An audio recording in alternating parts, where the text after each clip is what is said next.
primera carta del apóstol Pedro, la que viene a ser la tercera carta de las cartas generales, dentro de esta cuarta sección de lo que es el Nuevo Testamento.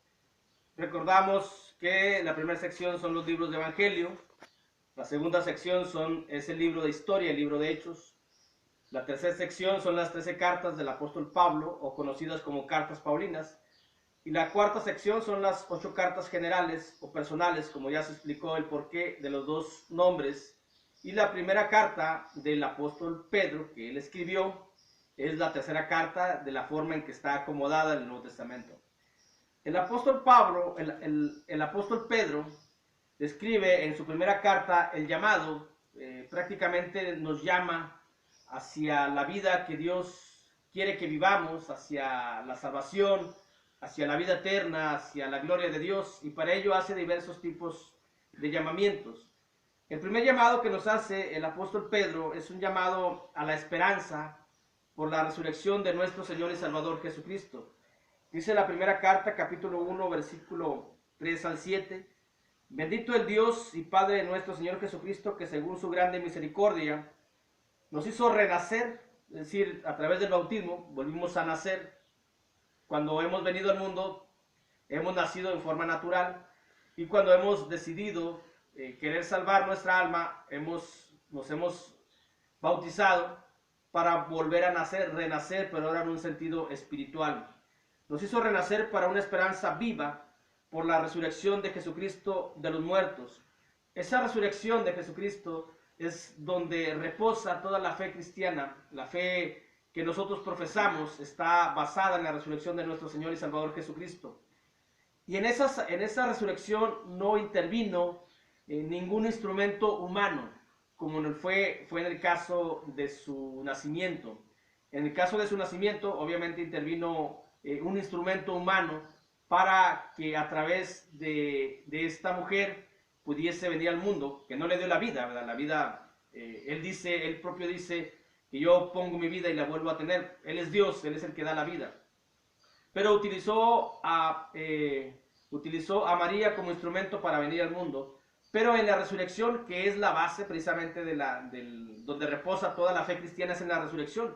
Jesucristo, si hubiese nacido, aunque hubiese nacido de mujer, como así fue, pero si hubiese muerto, pero si no hubiese resucitado, no habría salvación. La salvación se da por la resurrección de Jesucristo. Y en esa resurrección de Jesucristo no intervino ni María, ni José, ningún apóstol, ni ningún instrumento humano. Solamente Dios lo levantó de entre los muertos por el Espíritu Santo. En esa resurrección estuvo lo que es la deidad completa, el Padre, el Espíritu Santo y nuestro Señor y Salvador Jesucristo. Y es ahí donde está la esperanza de la resurrección. Aquí vemos que en esa resurrección no hay nada humano, no hay nadie que pueda darse el crédito, o nadie que un ser humano le pueda dar el crédito a otro ser humano. Aquí no hay créditos para nadie, solamente la deidad fue la que efectuó la resurrección. Y si Jesús no hubiese resucitado, pues entonces vana sería nuestra fe, dice el apóstol Pablo en la primera carta a los Corintios. Pero como resucitó solamente por la deidad, a través de la deidad, y para darnos esperanza, es que esa es nuestra fe. Por ello los cristianos seguimos solamente a Jesucristo, a Dios, a nuestro Padre, al bendito Espíritu Santo. Sigo leyendo el versículo 4, para una herencia incorruptible, incontaminada e inmarcesible, está la esperanza reservada en los cielos para vosotros.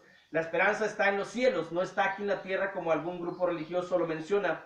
Aquí lo dice la primera carta de Pedro, capítulo 1, versículo 4, reservada en los cielos para vosotros, que sois guardados por el poder de Dios mediante la fe, para alcanzar la salvación que está preparada para ser manifestada en el tiempo postrero, en el cual vosotros os alegráis, aunque ahora por un poco de tiempo, si es necesario, tengáis que ser afligidos en diversas pruebas, para que sometida a prueba vuestra fe, mucho más preciosa que el oro, el cual aunque perecedero se prueba con fuego, sea hallada en alabanza, gloria y honra cuando sea manifestado Jesucristo. Aquí está nuestra esperanza, y el apóstol Pedro hace ese llamado a la esperanza por la resurrección de nuestro Señor y Salvador Jesucristo. También describe el llamado a seguir en la santidad. Capítulo 1, versículo del 13 en adelante, dice la Biblia: por tanto, ceñid los lomos de vuestro entendimiento, sed sobrios y esperad por completo en la gracia que os traerá cuando Jesucristo sea manifestado.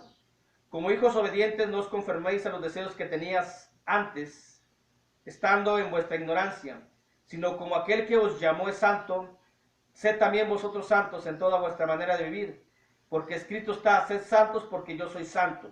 Ese es un llamado a seguir en esa santidad que hemos obtenido no por nuestros méritos, sino hemos obtenido la santidad por los méritos únicos de nuestro Señor y Salvador Jesucristo. El día que hemos dejado la vida antigua y hemos andado en una nueva vida, es decir, el día que nos bautizamos, murió toda la suciedad, toda la inmundicia, todo el pecado de nosotros y empezamos una vida en santidad. Y el llamado del apóstol Pedro nos dice que continuemos en esa vida, que no retornemos a los deseos que teníamos antes, que no recordemos y que no los tengamos nuevamente como vida, sino que dejemos todo ello para seguir en esa santidad que hemos obtenido solamente por la gracia de Dios. También describe el llamado a un buen comportamiento, capítulo 3, versículo 8 al 12, dice la Biblia, capítulo 3, versículo del 8 al 12, finalmente sed todos de un mismo sentir, compasivos, amándonos fraternalmente, misericordiosos, amigables, no devolviendo mal por mal ni maldición por maldición, sino por el contrario, bendiciendo, sabiendo que fuisteis llamados para que heredases bendición, porque el que quiere amar la vida y ver días buenos, refrene su lengua del mal y sus labios no hablen engaño.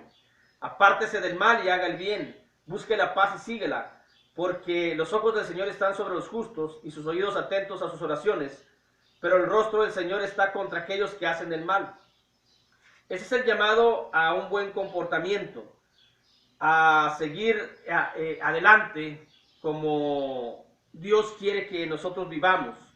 También dice la primera carta en el capítulo 2, regresándonos un poquito, que nos hace un llamado a vivir como siervos de Dios.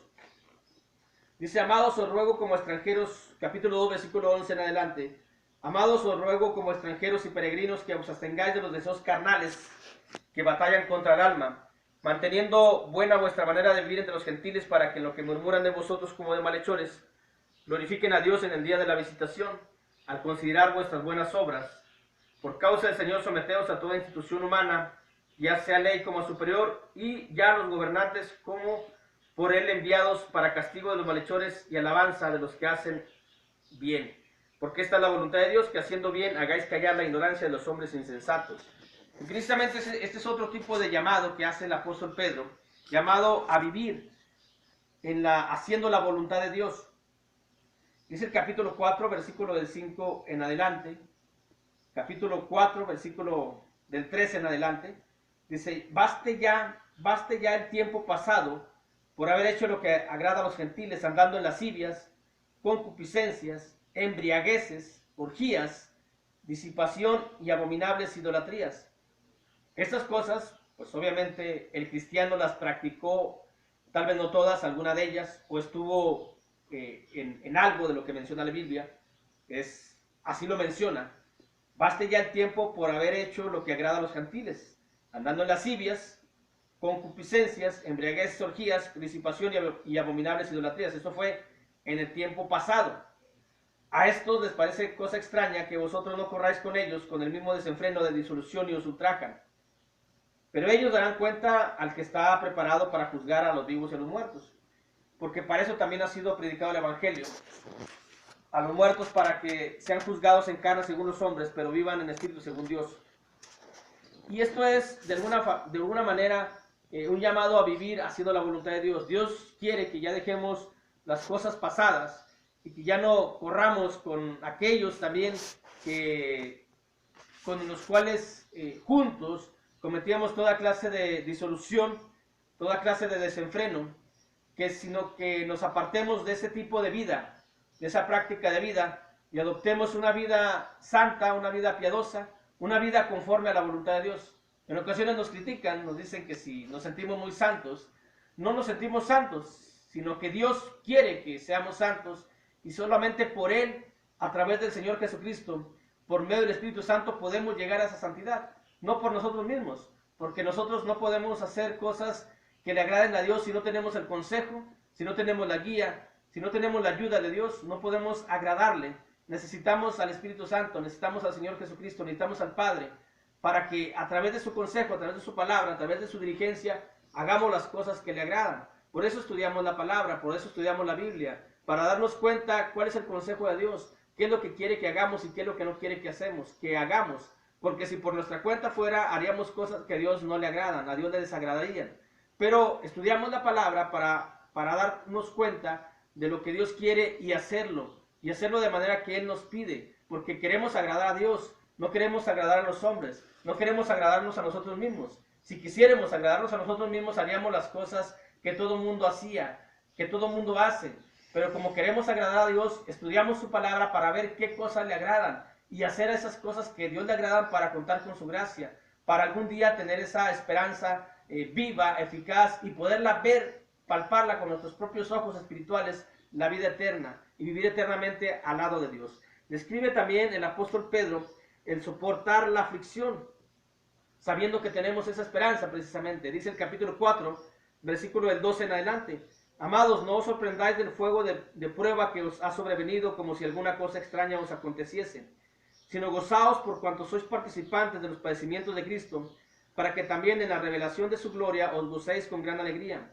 Si sois vituperados por el nombre de Cristo, sois bienaventurados, porque el glorioso Espíritu de Dios reposa sobre vosotros. Ciertamente de parte de ellos Él es blasfemado, pero por vosotros es glorificado.